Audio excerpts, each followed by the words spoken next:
Just a nurse. That's what Dr. Hargrove called her the first time he saw Margaret Walsh standing at Oak Creek Memorial's intake desk, scanning patient charts with a kind of methodical intensity that made people nervous. He didn't know what that intensity meant. He didn't see the calloused hands beneath the long sleeves, or the way her eyes moved, not reading the charts, but interrogating them, the same way someone trained to spot lies reads a confession. She adjusted her badge with her left hand, a gesture so automatic it seemed practiced for decades, and that small movement would matter later.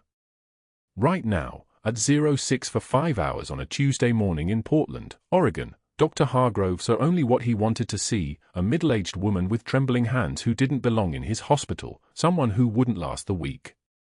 Margaret moved through Oak Creek Memorial's corridors the way a predator learns unfamiliar terrain, not rushed, not curious, just methodically absorbing every detail. The antiseptic smell triggered something deep in her nervous system, a muscle memory of field hospitals where the smell meant blood and chaos and people who weren't going to make it. She forced the response down with a measured breath. 7 years since Sangin. 7 years since the extraction. 7 years since she'd buried that part of herself so deep that even her own daughter didn't know. The fluorescent lights hummed overhead with a frequency that sounded too much like distant rotor blades, and Margaret kept her attention on the present, on the charts in her hands, on the task that had brought her to this hospital under a new name, a new history, a new life purchased at the price of classified silence. Room 314 came into view at the end of the east corridor. Corporal Tommy Davis lay in the bed with a fever that had climbed to 103.4 degrees, his skin flushed dark with the septic shock that came from a wound that wouldn't heal. A Sangin wound. Margaret's hand froze on his chart for exactly 3 seconds, long enough for her heart to register the unit tattoo on his forearm, the 3rd Battalion, 5th Marines insignia that meant he served under the same command structure she'd served under when she was still Senior Chief Petty Officer Margaret Walsh instead of just Margaret, the nurse nobody asked questions about. His eyes were unfocused, fighting the fever, and Margaret forced herself to move, to write notes in perfect military time notation the way no civilian nurse would ever write, then corrected herself, crossing out the military hours and replacing them with standard civilian times. Small mistakes could end everything. Room 314 needs a lactate panel and broad-spectrum antibiotics pending culture results, she said to the nurse's aide passing in the corridor, her voice careful and deferential, the way someone speaks who has learned that being heard is dangerous. The aide nodded without really listening. Good. That was how she preferred it, invisible, competent, forgettable. The kind of nurse who worked 12-hour shifts without speaking unnecessary words, who caught medication errors before they killed people, who didn't draw attention.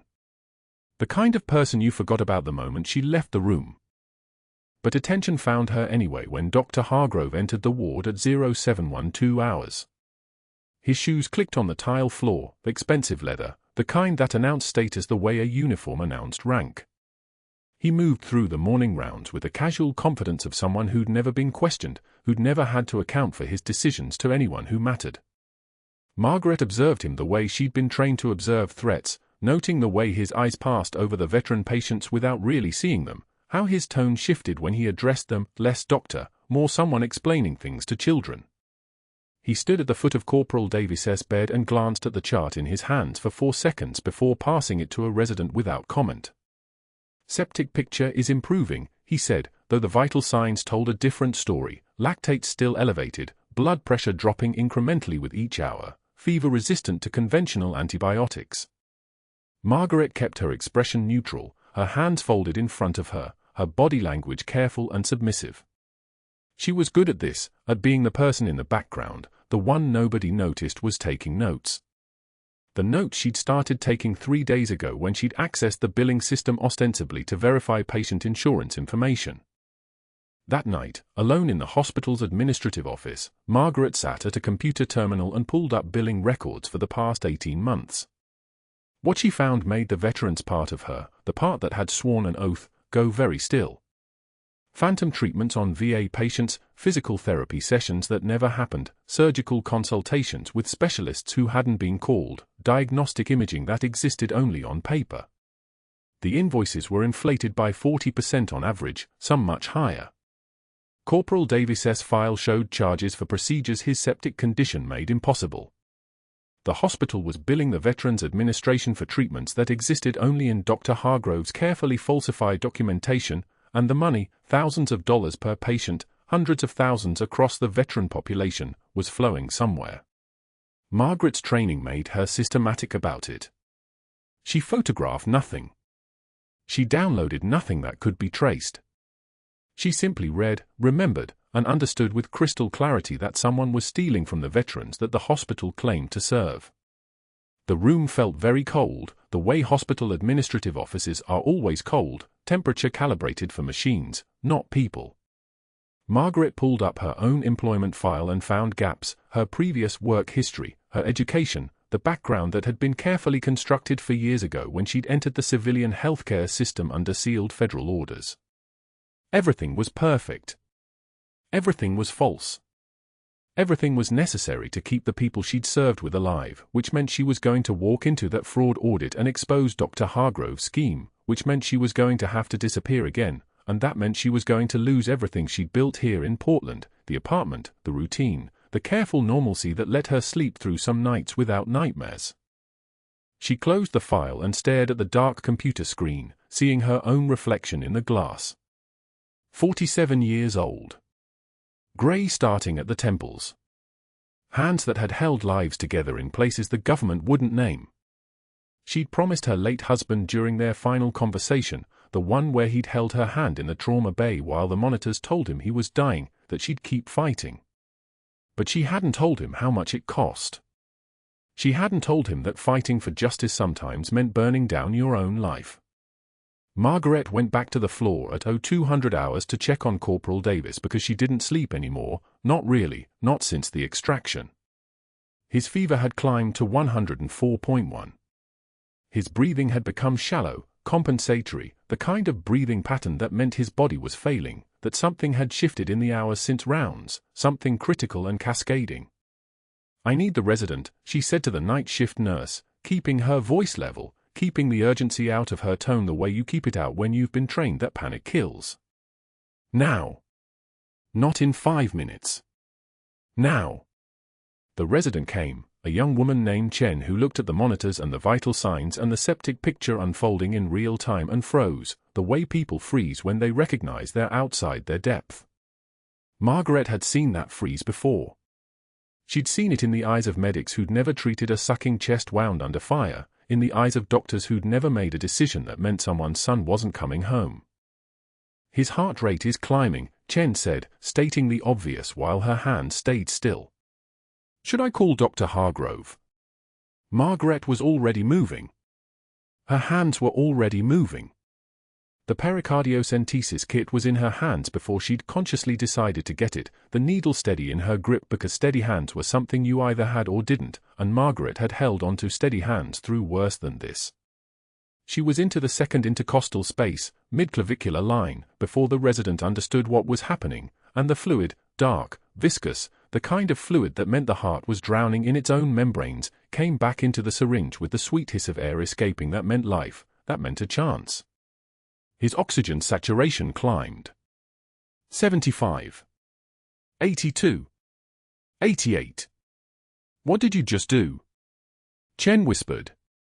"Bought him time," Margaret said, and her voice had changed, had deepened into something cold and certain and nothing like the careful deferential voice she used when Dr. Hargrove was in the room. "Get me a chest X-ray and call cardiothoracic. Now." It wasn't a request. The way she said it wasn't a question.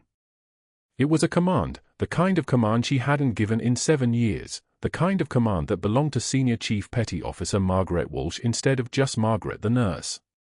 She heard the change in her own voice and understood, standing there in the fluorescent light with a syringe full of fluid that had been choking a young medic from Sangin, that her cover was already compromised. The protocol violation, the unauthorized emergency procedure, the command authority, the muscle memory that had taken over and performed a life-saving intervention she had no official authority to perform, would be documented. Dr. Hargrove would see it. But that wasn't the worst part. The worst part was that Corporal Tommy Davis opened his eyes 2 hours later and looked at Margaret's face and said, "I know you, in the voice of someone who'd seen her somewhere that didn't exist in his official history, somewhere classified and removed from all records, somewhere in the mountains of Afghanistan where a senior chief petty officer had dragged wounded operators through minefield fire at 0300 hours. You were there when Lieutenant Commander Santos got hit. You carried him half a mile with his femur shattered. You didn't leave him. You wouldn't leave any of us. Margaret's hand was on his shoulder, and she didn't remove it, didn't step back, didn't hide. Rest, she said. Your heart needs time. The ghost of Sangin, he whispered, and he was smiling through the fever, through the sepsis, through the disorientation of drugs and critical illness. I can't believe the ghost of Sangin is working at Oak Creek Memorial. She didn't tell him to be quiet. She didn't tell him that speaking that name in a hospital in Portland was the beginning of the end. She just stood there and let him see her, really see her, for the first time in 7 years, and understood with absolute clarity that everything was about to change. The morning staff meeting at Oak Creek Memorial started like every other one, fluorescent lights casting everything in institutional white, the smell of burnt coffee and someone's microwave salmon competing for dominance in the conference room. Margaret sat in the back row, her badge clipped to her scrubs, her hands folded on the table. She'd been at the hospital for exactly 8 days. Hargrove stood at the head of the table like a man who'd never been told no, his tailored suit catching the light, his smile the kind that made people instinctively check if they'd done something wrong.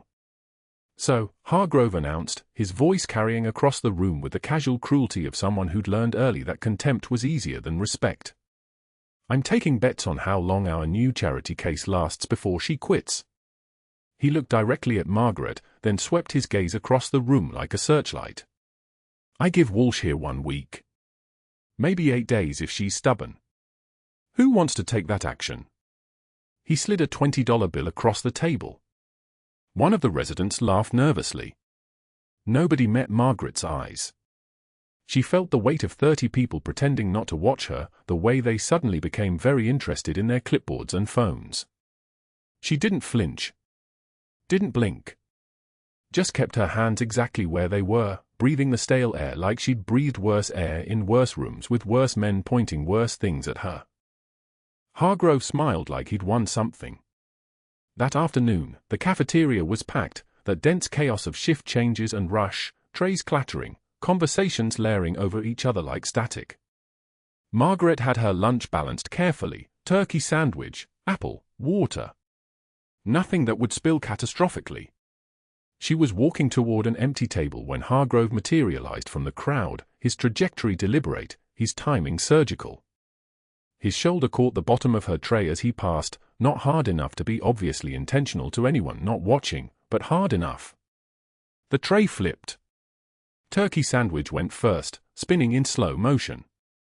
The apple followed. Water cascaded. The sound of breaking ceramic registered a millisecond later as the plate hit the tile floor, shattering into pieces. 40 people went quiet. Hargrove kept walking, then turned back as if he'd just realized something. Oh, my apologies, he said, not sounding apologetic at all. He grabbed Corporal Davis's patient chart from the nurse's station and dropped it at Margaret's feet, pages scattering into the spilled tomato soup from her lunch. Pick that up, sweetheart. The room held its breath. Margaret stood very still.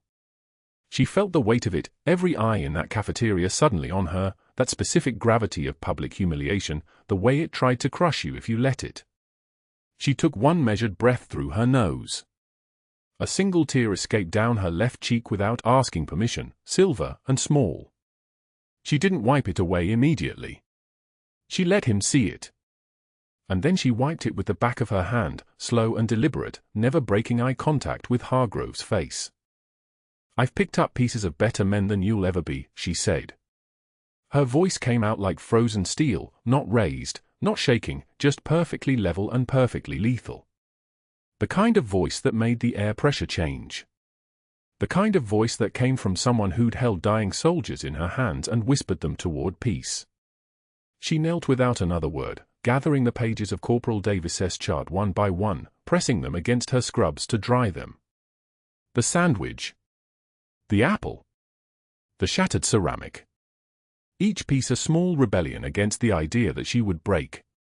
She placed the chart carefully on the nearest table, stood up, and walked to the trash can to dispose of the ruined lunch, her movements deliberate and controlled. Nobody spoke. Someone dropped a spoon and it clattered across the tile with the sound of an explosion in the silence. That evening, Margaret returned to the nurse's station to find Hargrove waiting, his shoulder against the counter like he owned it. Corporal Davis was 2 rooms over, sleeping fitfully, his fever still climbing. The hospital smelled like antiseptic and underlying decay, that particular scent of illness that no amount of cleaning could fully mask. "Grandma," Hargrove said, using the name like a weapon. The residents around the desk suddenly found urgent reasons to be elsewhere. "I'm curious about those shaky hands of yours. You comfortable starting 4s, or should we talk about that?" He leaned close enough that she smelled his cologne, something expensive trying to cover something desperate. "And let's discuss your employment gap. 2017 to 2019. That's 2 years just gone. Care to explain that?" Margaret's jaw tightened. One visible muscle at her temple flexed once. She didn't answer because she couldn't. Those 2 years belonged to someone else, to orders that predated civilian employment law, to a black site extraction in Pakistan that went sideways, to a command that required her to disappear completely. Her records had been scrubbed so thoroughly that her own son couldn't find her if he tried. The silence was the only option. "That's what I thought," Hargrove said, stepping back. "Just checking." The next morning, Margaret opened her locker to find the lock still secure, the door still closed. But when she pulled it open, there was a note inside, handwritten on hospital stationery, "Quitters don't belong here." Nothing else. Just that. She stared at it for 6 seconds. Then she crumpled it, threw it in a biohazard waste bin, and changed into her scrubs. But that wasn't the worst part. That wasn't even close. At 1800 hours, Margaret was updating Corporal Davis's chart when something caught her eye. A notation that didn't match the patient's actual timeline. A treatment marked complete that she'd never witnessed, never administered. She pulled 3 more charts, other VA patients from Hargrove's personal roster. Physical therapy sessions listed on days the patients were admitted to ICU. Diagnostic procedures billed to the VA that never happened. Medication charges for medications the patients never received. The numbers were precise, methodical, calculated. Someone had spent time making sure the fraud was sophisticated enough to pass initial review. Her hands weren't shaking. That surprised her. She photographed the pages with her phone, 3 quick images, her movements economical and practiced. When the charge nurse, Diane, passed by, Margaret caught her eye and tilted her head toward the break room. Diane followed, glancing around like they were about to commit a crime. "There are billing discrepancies on the VA accounts," Margaret said quietly. "Phantom treatments. Inflated invoices. I estimate $40,000 in fraudulent charges just on these 3 patients." Diane's face went the color of spoiled milk. She looked at the door, then back at Margaret, her voice dropping to something barely audible. "Drop it. Hargrove handles all VA accounts personally. Personally. If you push this, it doesn't end with you getting fired." Margaret understood. The threat was clean and clear. But she also understood something else. Hargrove was systematically stealing from wounded soldiers. From people who'd already given everything. That wasn't a hospital billing issue. That was predatory warfare against the people Margaret had sworn to protect. At 2100 hours, she returned to room 314 to find Corporal Davis awake, lucid for the first time since admission. His fever had stabilized, his full line running clearly, his color better. He looked at her with recognition trying to happen behind his eyes, not yet, but coming. "The chief," he mumbled, his voice hoarse. "Senior Chief Walsh. She's the reason my whole squad made it out of Sangin. She walked through hell to bring us home. My CO tells that story every deployment." Margaret's cover suddenly felt like tissue paper. She said nothing. Just adjusted his monitor leads and checked his medications, routine, normal, the kind of thing a nurse did 10,000 times a shift. But her mind was moving faster, calculating. This wasn't just any patient in room 314. This was someone who'd served under her son. Someone connected to the life she was supposed to have abandoned. At 2,245 hours, Rachel Davis, the corporal's sister, arrived with coffee and concern. She saw Margaret and her entire face brightened, that specific kind of brightness people got when they thought you were someone important. "Thank you for taking care of my brother," Rachel said. "He talks about the chief's mother like she's a legend. Says Senior Chief Walsh taught him everything about staying alive. Says she saved his entire squad once by volunteering for a mission nobody else would take." She paused, studying Margaret's face. "You remind me of someone like that. Someone who's been through real things." Margaret felt something in her chest tighten. "Your brother's stable. The antibiotics are working." "That's not what I meant," Rachel said gently.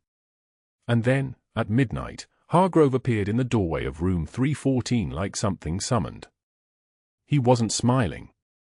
He snatched Corporal Davis's patient chart from Margaret's hands, not asked, not requested, just took it, and his eyes went to slits as he reviewed the pages she'd been documenting.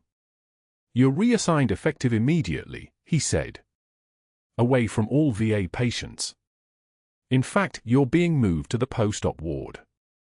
Night shift. You start tomorrow." He turned Davis's chart over in his hands, studying it like he was seeing something for the first time. "You ask too many questions, Grandma. And that's a liability in a hospital like this." Margaret understood. Her chart review threatened to expose his scheme before the quarterly audit. By moving her, he was containing the threat.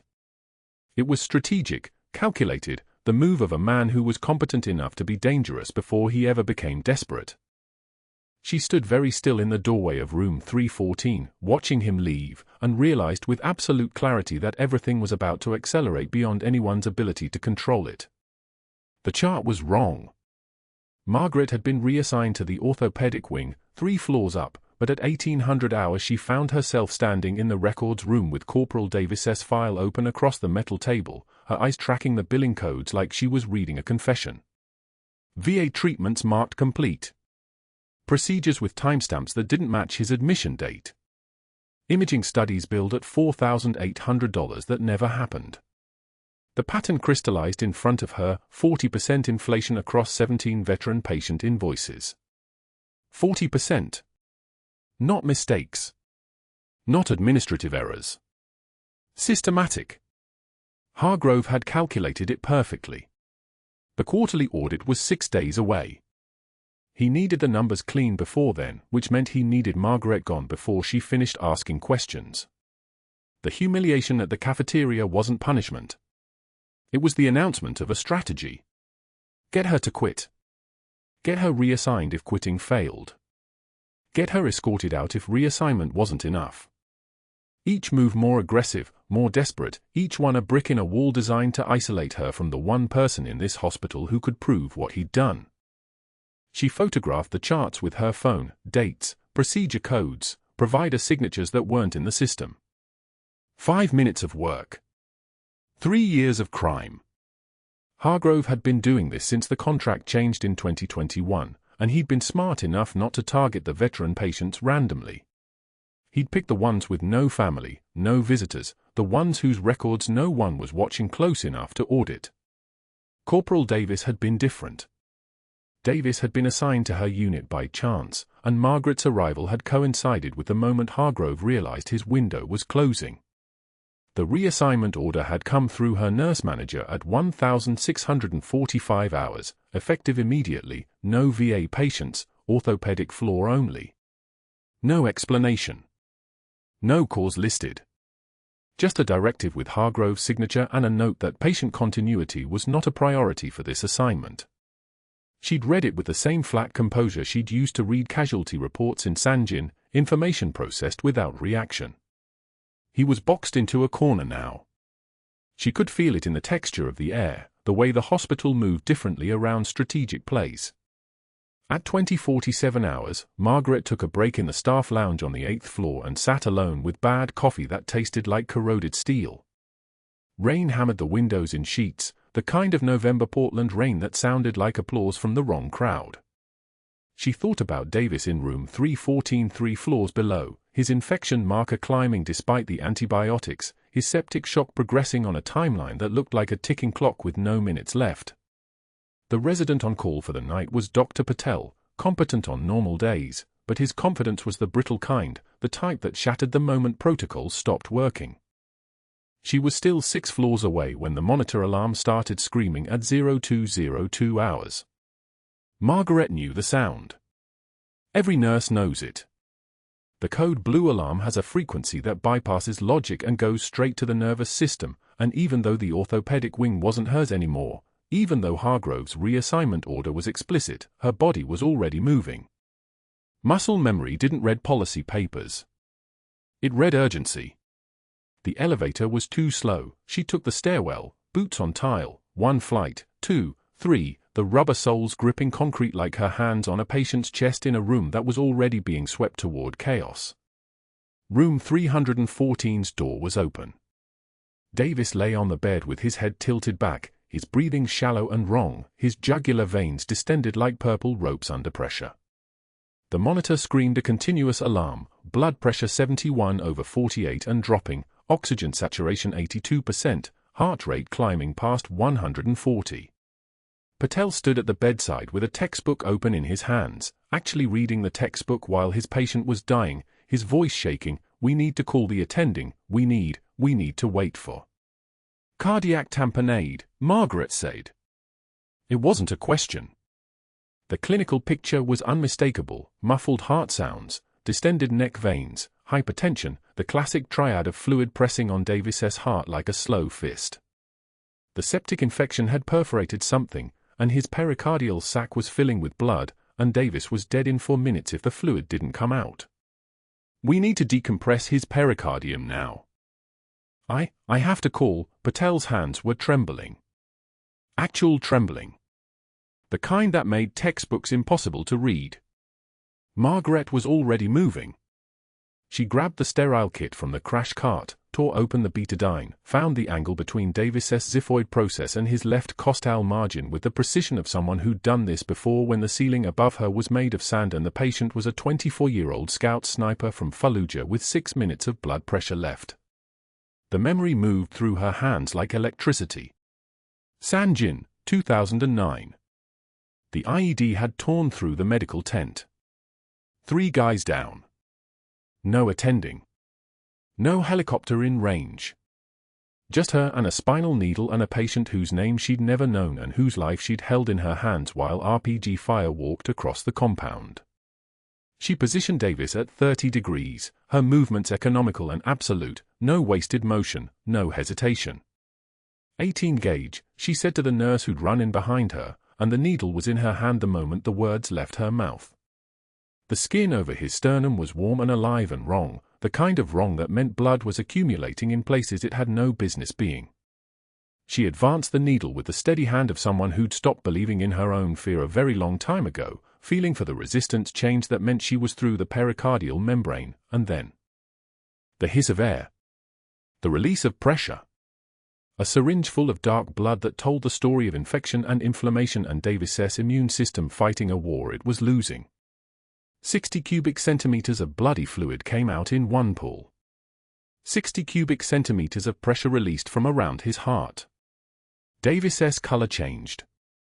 The monitor's alarms pitched lower. His blood pressure climbed, 78, 82, 88, stabilizing toward something approaching life.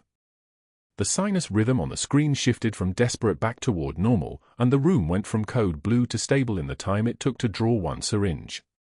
Patel stared at her like she'd opened a door to somewhere he'd never been.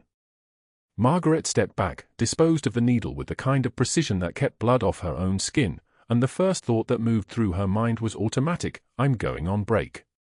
The thought was absurd. She'd just performed emergency surgery on a dying man in a department she'd been explicitly forbidden from working, in direct violation of Hargrove's reassignment order, and her internal monologue was offering dry commentary like she was processing something routine. That was the real training. That was what Sangin had taught her. The crisis was over. Humor came after. Reaction came after. Right now, there was Davis breathing, Davis stable, Davis alive because she'd remembered how to be the person she'd been before she'd learned how to be a civilian. At 0215 hours, the door opened again. Not a nurse this time. Security. 2 guards in uniform, and behind them, movement that made Margaret's breath catch without changing her expression. A man in a hospital gown with federal custody bracelets around both wrists, his left shoulder wrapped in fresh surgical bandages, his dark eyes meeting Margaret's face as he was wheeled past room 314 toward the secure medical wing. The man's eyes went wide. He stopped the wheelchair. The guard tried to move him forward and he resisted, his body going rigid, his gaze locked on Margaret like he was seeing a ghost that had a medical license. "No," he said in English carved from a Pashto accent thick enough to fill a province. "No." That is, he looked at the guards, then back at Margaret, and when he spoke again his voice had changed. "That is the ghost of Sangin." The room froze. Margaret didn't move. Didn't flinch. Didn't acknowledge the words that had just pulled 6 years of operational security into the fluorescent light of a hospital corridor. She simply turned back to Davis's for line and continued working, her hand steady, her voice level when she spoke to the nurse beside her, "Get a central line placed. We need antibiotics running by 0230. The words were protocol. The words were a wall. The words were a refusal to let what had just happened be what it actually was. The wheelchair moved again. The man in custody was wheeled toward the secure wing, but his head stayed turned backward, his eyes still on her, and Margaret understood in that moment that everything was about to change, that the invisible line between the person she'd been and the person she was pretending to be had just collapsed like a dam in flood season, and there was no way to rebuild it before morning. Dawn broke grey and cold over Portland. Margaret stood at the nursing station, charting the overnight vitals with a steadiness that surprised her. The O2 saturation had climbed to 94. Blood pressure holding. The medic, Tommy Davis, was alive because she'd moved when every instinct screamed at her to stay in her assigned lane, to keep her head down, to let the on-call resident fail. She didn't know the Taliban commander's voice was already echoing through federal channels. She didn't know that Khalid's identification of her had triggered alerts in 3 government agencies simultaneously. At 0600 hours, the elevator doors opened. Dr. Hargrove stepped out first, his suit pressed like a blade. Behind him came 2 board members Margaret recognized from the quarterly meetings, both of them collecting consulting fees from his billing subsidiary, both of them with their eyes already trained to agree with him before he spoke. The third figure was a woman in a charcoal blazer, her expression carefully neutral. An outside investigator. Retained overnight. On Hargrove's dime. The room went quiet. Not the comfortable quiet of early morning, but the suffocating quiet of a verdict already written. Hargrove's voice, when he spoke, carried the texture of a closing argument. Senior Nurse Walsh. We need to discuss the incident in room 314 at 0200 hours. Your performance tonight has raised serious concerns. He extended a folder toward the board members, his fingers moving with theatrical precision. Unauthorized procedure. Outside scope of practice. Patient endangerment. These are not minor infractions. The words were bullets wrapped in administrative language. Margaret's hands remained steady on the keyboard. She didn't look up. One of the board members, a man named Brennan who'd voted to approve Hargrove's last budget allocation of $847,000, cleared his throat. The record indicates you performed a pericardiocentesis without physician authorization. That's a serious overreach, Margaret. The patient was coding, Margaret said quietly. Cardiac tamponade. The resident was frozen. Which you have no way of knowing without a formal cardiology consult, the investigator said, her pen moving. You made a clinical judgment that wasn't yours to make. Margaret finally looked at them. Her eyes were steady. Her voice, when she spoke, had dropped half an octave. The patient would have died. "That's not your decision to make," Hargrove said, and there was something almost bright in his face now, the satisfaction of a predator who'd backed its prey into a corner. "And according to your personnel file, you made several other errors during that procedure. Improper needle gauge. Deviation from standard sterile protocol. The investigator has documented 3 separate violations." Margaret understood then. He'd fabricated them. Every single charge.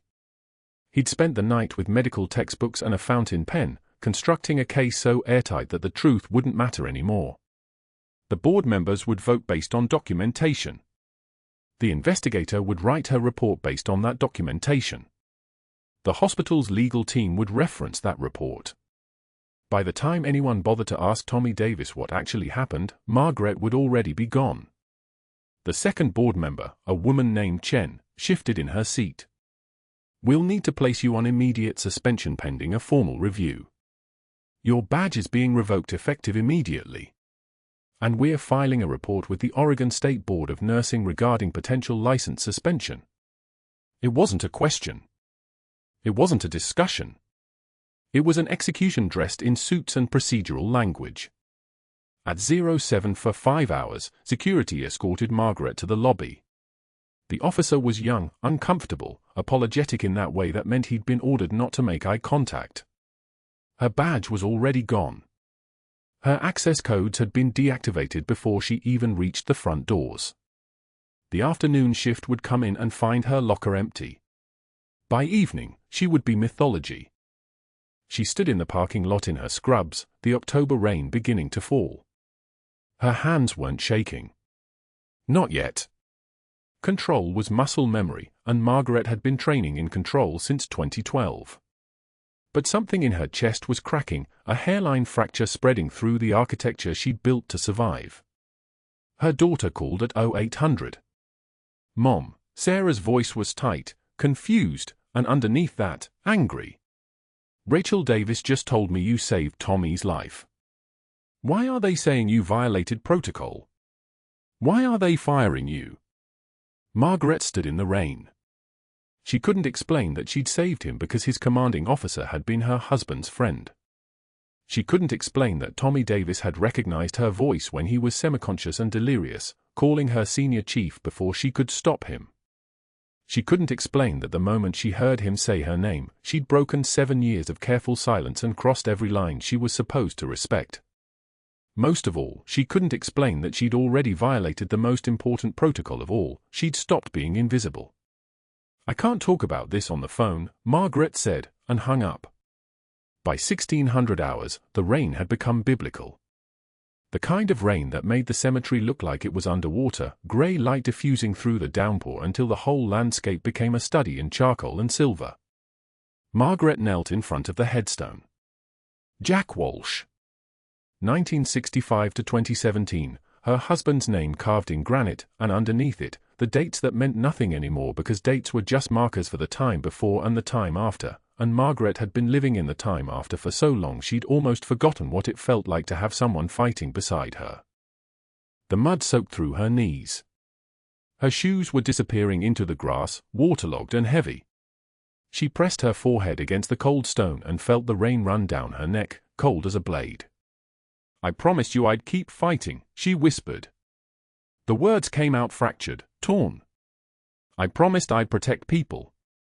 I promised when they told me I had to disappear, when they said my team wouldn't survive if anyone knew who I was, when they said the extraction went sideways and I had to be erased, I promised I'd make it mean something anyway." The rain hammered down like applause nobody wanted. "But I don't know how to do this anymore without breaking cover." Her voice cracked once, sharp and clean as a bone breaking. "Tommy Davis was your friend's boy. His commanding officer was your friend, Jack. And when I heard him say my name in that room, when I heard him recognize me, I couldn't just stand there. I couldn't let him die because of some paperwork about who I'm supposed to be." Thunder rolled across the cemetery. Somewhere in the distance, a car alarm wailed. "I failed him. I failed Tommy. I failed the team." She pressed harder against the headstone, and the stone was cold and real and permanent while everything about her life had become smoke. I failed you.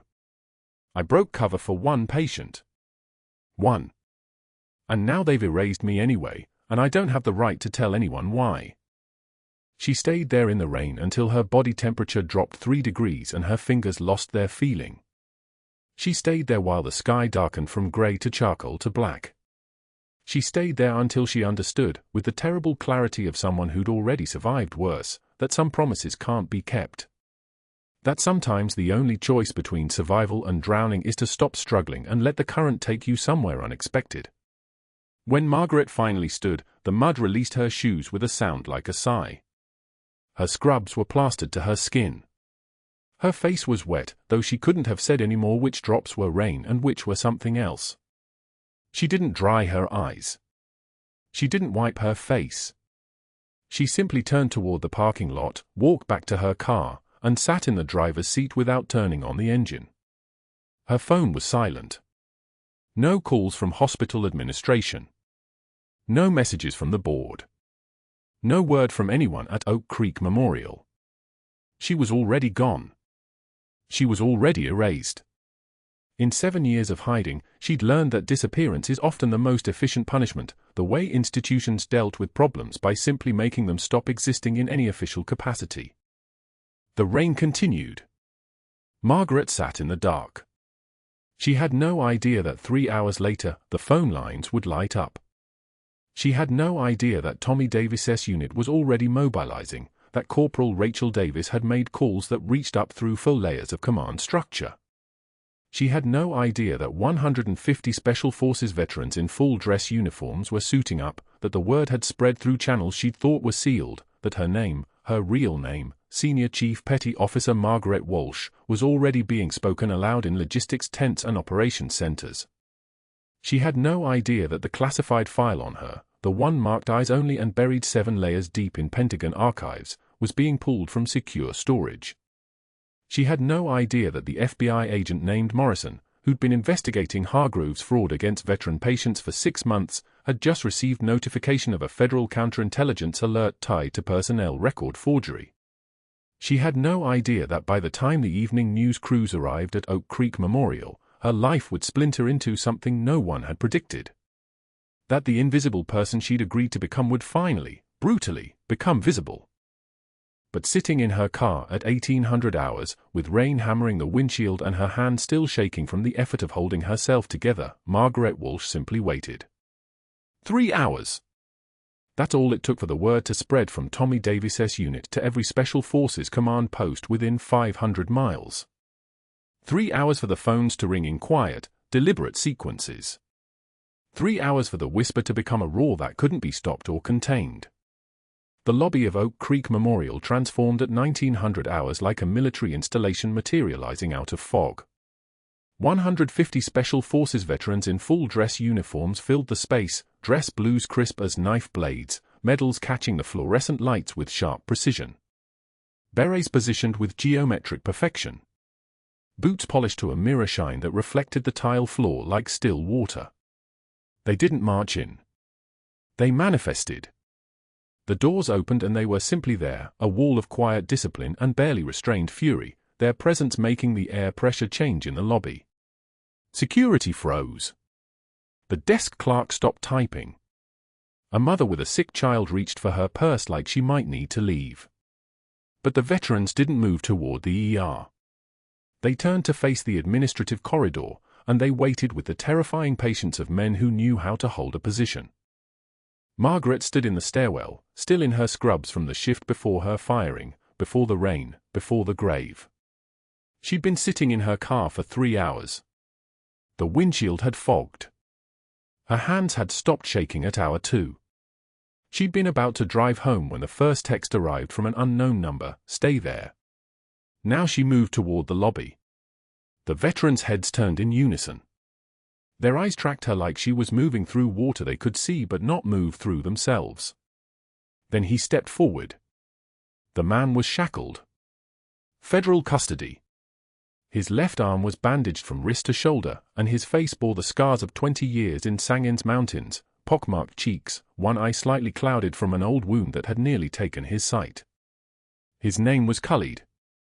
His brother had been the militant commander Margaret had dragged 3 kilometers through fire and shrapnel in 2017 when he turned informant and gotten shot for it. She'd carried him through a minefield. She'd kept pressure on his femoral artery while rounds snapped overhead like angry wasps. She'd sung to him in Pashto to keep him conscious, songs she'd learned from his own mother, whose village she'd once treated for cholera. Khalid moved toward her with the FBI agent beside him, the agent's hand on his arm but not restraining, guiding. When Khalid spoke, his English came slow, each word shaped carefully in his mouth like he was handling something fragile. The ghost of Sangin. His voice was raw silk, scarred tissue making speech an effort. She killed 6 men to save my brother when she had no reason to show mercy. When he was enemy. When the order was to leave him. He stopped 3 feet away. The lobby was so quiet you could hear the rain outside, hammering the windows like applause. I am here to tell the truth. Sarah Walsh stepped out from the crowd of veterans then. Margaret's daughter. 16 years old, dark hair pulled back tight, wearing a dress she'd never worn before, something from a funeral maybe, something that meant ceremony. Her voice cracked on the first word and never steadied. My mother is Senior Chief Petty Officer Margaret Walsh. The name hung in the air like a bell that had just been struck. The lobby didn't move. The administrators who'd arrived to make sure Margaret stayed fired had stopped moving. The journalists who'd somehow materialized outside the glass doors pressed closer, phones rising like weapons. Corporal Tommy Davis pushed through the crowd of veterans. He was moving better than he had any right to be moving, the septic shock had nearly taken him, the cardiac tamponade had come within a needle's width of ending him, but his legs held and his voice held and his eyes held as he gripped a document folder thick as a medical record. He opened it with shaking hands. Not from fear. From the weight of what was in them. 3 tours in support of Operation Enduring Freedom. His voice rose with each line, each revelation building like a building storm.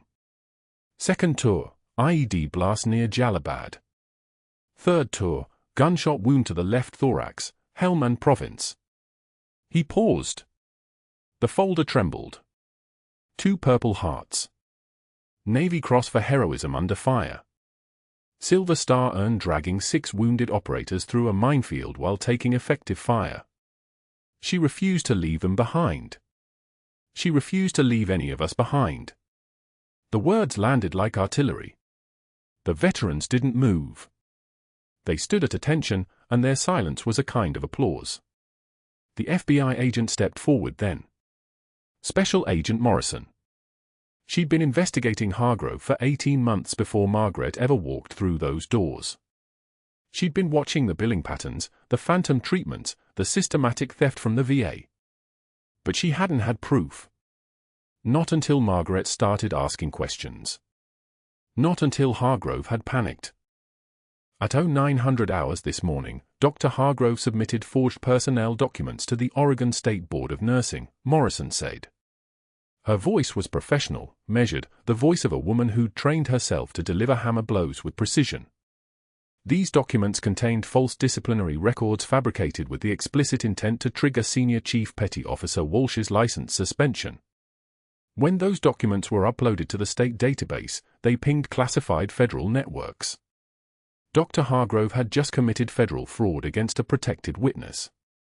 Hargrove appeared in the administrative corridor then, drawn by the commotion or summoned by security. He saw the uniform. He saw the number. He saw the FBI agent with her shield already in her hand. His face went the color of old linoleum. He turned to run. The FBI team moved like water finding a channel, fast, inevitable, unstoppable. Hargrove made it 3 steps before Agent Morrison was beside him. She didn't touch him. She just held up the handcuffs, and he stopped. The choice had already been made. The moment Margaret had saved Tommy Davis in that dark room at 0200 hours, the moment she'd saved his life with a medical procedure performed under Taliban gunfire 6 years prior, the moment she'd refused to leave broken soldiers behind, that moment had set this ending in motion. Hargrove's expensive suit hung wrong on his shoulders as the handcuffs went on. He stammered something about patient safety, about protecting the hospital, about administrative necessity.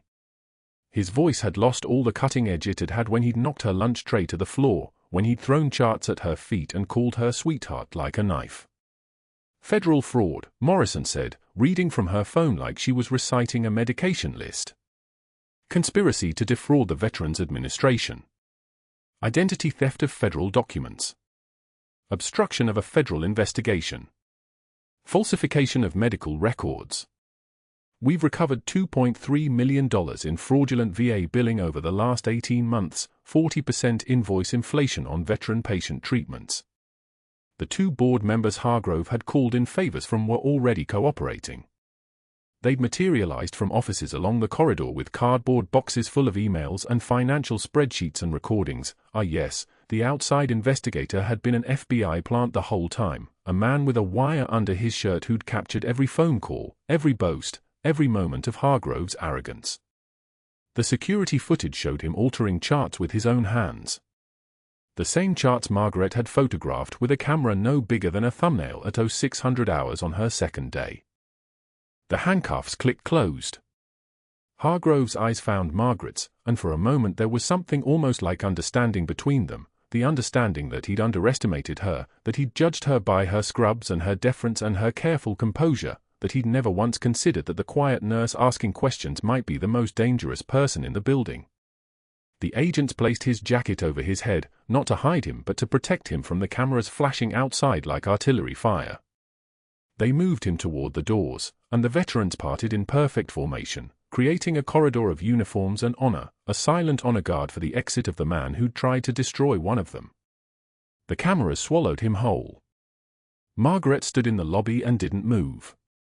The veterans turned to face her in unison, and Sarah was suddenly there, her arm around her mother's waist, her head pressed against her side. The hospital CEO arrived from somewhere upstairs, already moving toward her, already saying things about reinstatement and back pay and any position she wanted, but Margaret barely heard it. She was watching Khalid, the Taliban commander in federal custody, watching her with eyes that had seen mercy shown to an enemy and never forgotten it. 2 years dissolved like watercolor. Margaret ran Oak Creek Memorial's VA trauma unit from an office that overlooked Portland's rain-slicked streets. The walls held commendations in shadow boxes, and behind reinforced glass hung a faded unit patch, the same patch sewn inside her old field jacket's lining, stained with blood from men she'd refused to leave behind. Tommy Davis completed his recovery and now taught combat medicine at Fort Bragg, crediting Margaret in every lecture, telling every class that the most dangerous person on any battlefield is the one who won't quit. Sarah worked as the unit's patient advocate. No veterans' care went unmonitored. No billing went unchecked. The system had teeth now, and the teeth had a name. Hargrove served 18 months in federal prison before his release. His medical license was revoked permanently, his name entered into healthcare fraud databases nationwide. He taught CPR at a community college for minimum wage, and when people asked about his career gap, he said very little. The VA Inspector General used his conviction to launch nationwide audits that recovered $47 million in fraudulent billing. His case became a reference point, a cautionary tale told in MBA programs and hospital administrator meetings, the man who'd tried to steal from soldiers and lost everything because he'd underestimated the person pushing the supply cart. Margaret kept a photograph on her desk. 150 veterans at attention in Oak Creek Memorial's lobby. Sarah's arm around her shoulders. The moment her two worlds collided and held each other up. Beside it sat a handwritten note on cream paper, delivered through diplomatic channels from a safe house somewhere in Kabul. You showed mercy when you could have shown hate. This is the truest courage. My brother lives because you would not let him fall. I do not forget. The debt stands eternal. It was signed Khalid. When new nurses asked about her background, Margaret said simply, I worked overseas. But sometimes a veteran patient saw the patch on her office wall, the faded unit colors, the blood stain still visible beneath the glass, and they understood. They'd stand at attention by their hospital bed, and Margaret's hands that had once held together the bodies of broken soldiers would become steady as she saluted back. No words needed. Just the recognition that heroes walk among us. Sometimes pushing wheelchairs. Sometimes in scrubs, saving lives in the dark. If you've ever been underestimated by someone who couldn't see your strength, please like this video and subscribe. And comment, what would you have done in Margaret's position? Was Hargrove's punishment enough, or did he deserve worse? Let me know what you think. Thanks for watching.